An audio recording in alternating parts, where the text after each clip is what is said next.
Life post-World War II moved at a slower but much more intentional pace. Daily habits shaped family life, personal pride, and community connection. These were everyday traditions that once defined American life, from sun up to sundown.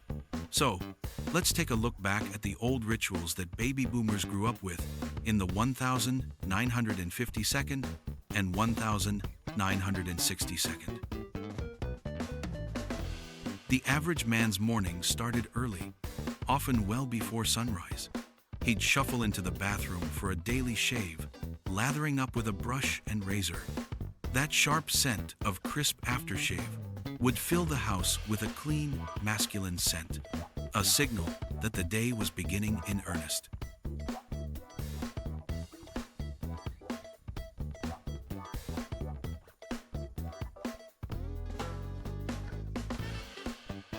A hot breakfast, usually eggs, bacon, and toast, was waiting for him at the table, thanks to his wife's early start.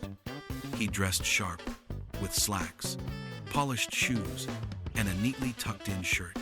Starting the day right wasn't a luxury, it was expected. It was about putting your best foot forward, signaling responsibility before you even left the house.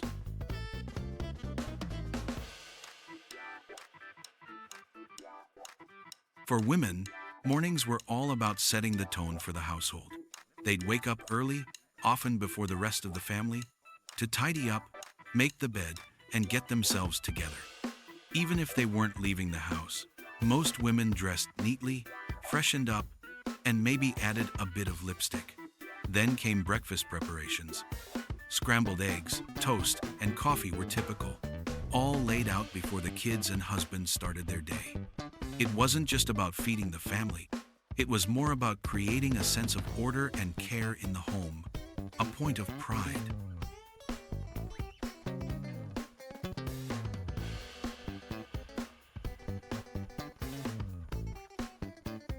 Barbershops and beauty parlors were more than just a place to get your hair done. They were social hubs. Men would head to the barbershop for a trim and a hot towel shave, catching up on local news and swapping stories while waiting their turn.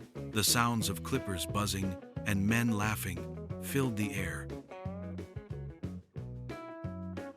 Women made weekly trips to the beauty parlor for roller sets, perms, and a few laughs with their favorite stylist. These visits were a ritual, but they also provided connection, comfort, and a little time away from daily responsibilities.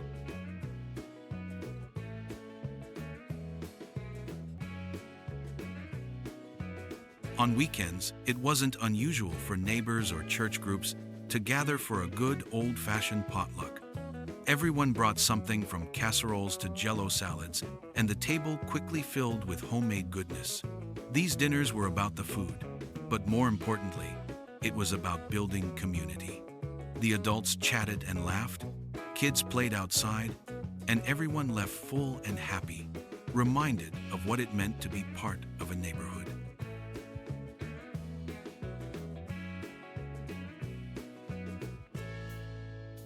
Saturday afternoons were made for the movies.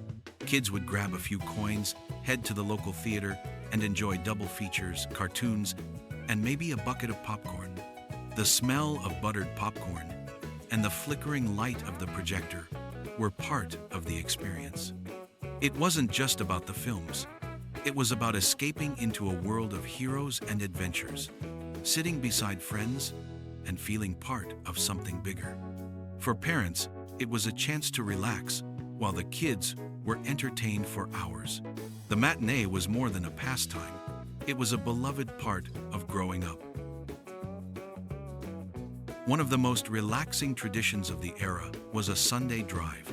Families would hop in the car, often still in their church clothes, and take a slow, scenic ride with no destination in mind. Maybe they'd stop for ice cream or pull over to admire the countryside. It was all about spending time together, enjoying the open road, and seeing where the day might take them. It was the perfect way to wrap up the weekend, a quiet moment of connection before the busy week ahead.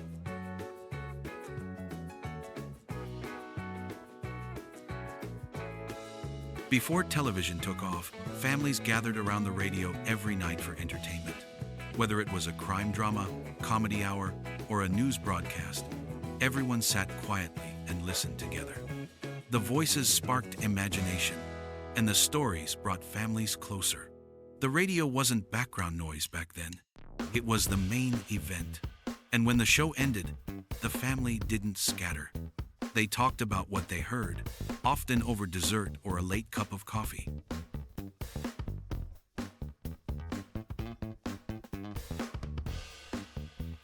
In the days before email or texting, staying in touch meant sitting down to write a real letter. People poured their thoughts onto paper, folded it carefully, addressed it by hand, and dropped it in the mailbox. Getting mail wasn't just routine, it was special. And writing it took effort, which made every letter or card feel a little more meaningful. It was a tangible piece of yourself, traveling across the country to connect with someone you loved.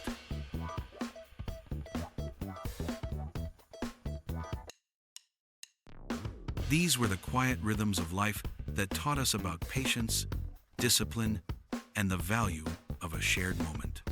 They weren't flashy, and they certainly weren't high-tech, but they were deeply rooted in connection.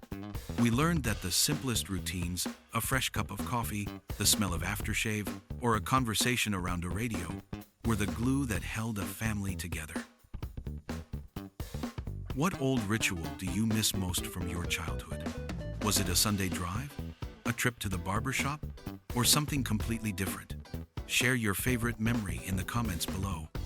And if this video brought back a smile, be sure to like and subscribe so we can keep the memories alive together.